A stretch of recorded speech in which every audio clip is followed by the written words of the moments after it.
Hey there, welcome to my channel. I'm Daniel Norton, photographer here in New York City, and in this series of videos, I ask you, how did I light this? The idea here is, I show you an image, it could be new, it could be old, I will put it out there, you can tell me how you think I lit it, how you might light it with the gear you have, then I'm going to talk about it now. Sometimes I change my mind, or I tell you I would do it differently if I was going to. Not the case today. And we go from there, so let's take a peek. Okay, this was a fun one. This model was actually, I was doing a series where I was looking for, I'm going to do it, I'm making an air quote, real people.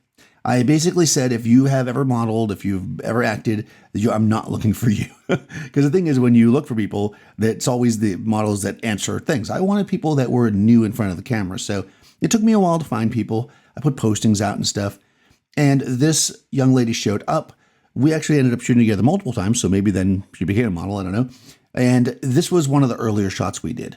This is a very, very simple shot, as you may or may not have guessed.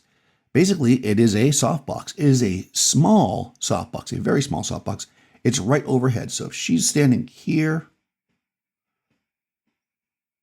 like this, the box is basically just up here. It's fairly highly tilted, which is why her chin's up a bit.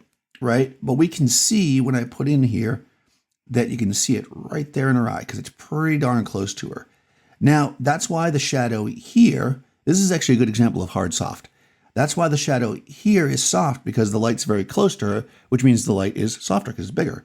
But when we go lower, you see how hard the light is. That is the same light source. You may have guessed, because I often do it, that I added a second light to light part of her leg or whatever. That is not the case here. That is just the fact that the light is harder because it's further away, and because even on a person, right, it makes a difference.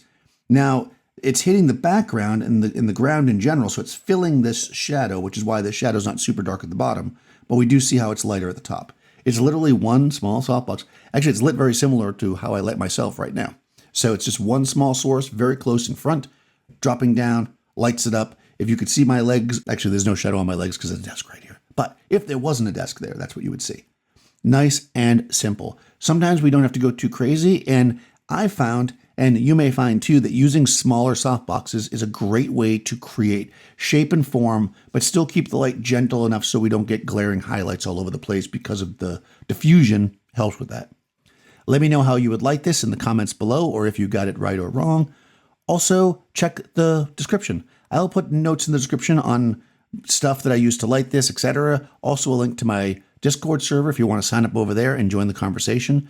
To help the channel, you could also like the video and share it around. You can ring the bell so you get notifications and all that good YouTube stuff. In any case, I'll talk to you soon.